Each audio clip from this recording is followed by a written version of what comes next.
Ako po ay tumatayo ngayon upang bigyan pansin at pagkilala ng isang mahalagang araw para sa ating mga kapatid na Indigenous Peoples. Ang National Indigenous Peoples Day pinagdiriwang tuwing ika-9 ng Agosto, alinsunod sa Republic Act number 10689.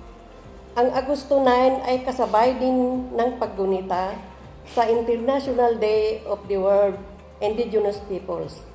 Isang araw na pagbibigay pansin sa mga kultura, pagkakailanlan, mga karapatan, at mahalagang papel ng Indigenous Peoples sa ating mga pamayanan.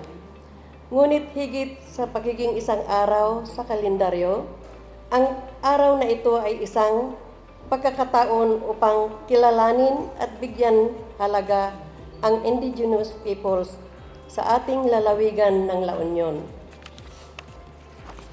Ang ating mga Indigenous Peoples ay mahalaga bahagi ng kasaysayan at pagkakalilanlan ang ating lalawigan sa pamamagitan ang kanilang mga tradisyon at kaugalian, katutubong kaalaman, tradisyonal na kabuhayan at produkto, at mga kwentong at kaalaman pinasa ng kanilang mga ninuno.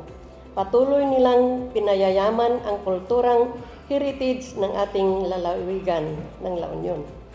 Sa bawat kwentong naipasa sa ating mga nakatatanda, sa bawat kaugalian patuloy na isina sa buhay at sa bawat kaalamang ipinahagi sa ating kabataan na nanatiling buhay ang mga pamana ang ating mga ninuno. At ang mahalaga at maunawaan natin na ang mga ito ay hindi lamang bahagi ng kanilang sariling komunidad. Ang mga ito ay bahagi rin ng mayaman at makulay na kultura ng La Union.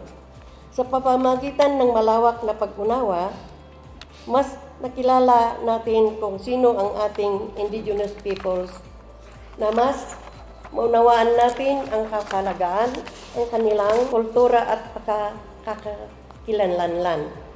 At mas mapahalagahan natin ang kanilang mga ambag sa ating mga komunidad.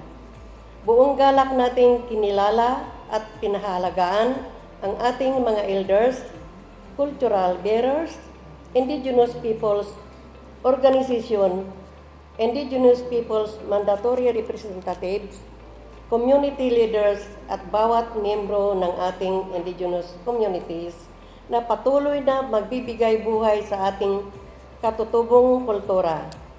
At mahalaga rin maipagpatuloy ang mga pamana na ito, ang kultura at magiging buhay kapag ito ay naipasa.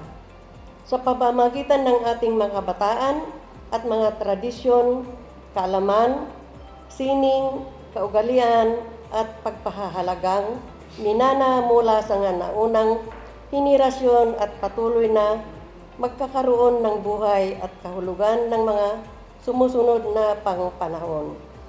Bilang Provincial Indigenous Peoples Mandatory Representative, isang karangalan para sa akin na maging bahagi ng institusyon na ito, na maging kinatawan ng tinig at mga adhikain ng ating Indigenous Peoples at sa ating mga kapatid na Indigenous Peoples ng La Union. Nais kong ipaabot ang aking taos-pusong pagkikilala at pagpapahalaga. Ang inyong kultura, bahagi ng ating pagkakailanlan. Ang inyong pamana at bahagi ng ating kasaysayan.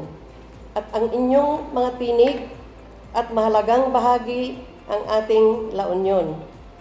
Bagamat lumipas ng ika-9 ng Agosto, hindi nagtatapos ng isang araw ang ating pagkikilala at papapahalaga sa ating Indigenous Peoples. Ang paggalang sa kanilang kultura, pagkakailanlan at mga ambag ay isang patuloy na pananagutan ng nating lahat.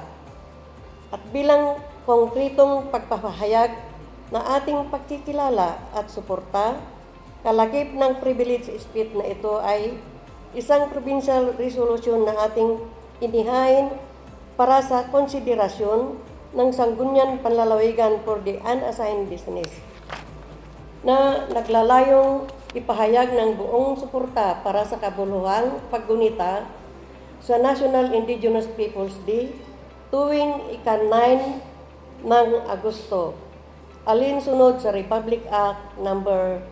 10689, at kilalanin ang mahalagang ambag na ating indigenous cultural communities, indigenous people sa ating lalawigan ng La Union. Sa pamagitan ng resolusyon na ito, nais nating ipakita ang pagkikilala sa ating indigenous peoples ay hindi lamang isang pahayag, kundi isang pagpapahalagang nais nating patuloy na isabuhay bilang isang institusyon at bilang isang lalawigan. At ang ating indigenous peoples ay mahalagang bahagi at kwentong yan at sa mga kapatid na indigenous peoples ng La Union. Kinikilala namin kayo, pinahalagahan namin kayo at ipinagmamalaki namin kayo bilang mahalagang bahagi ng ating La Union. Na mabuhay ang indigenous peoples ng La Union, mabuhay ating mahal at makulay na kultura. Kitagyamang kami ako, maraming salamat sa Presiding Officer. Nothing ay mas dong amin.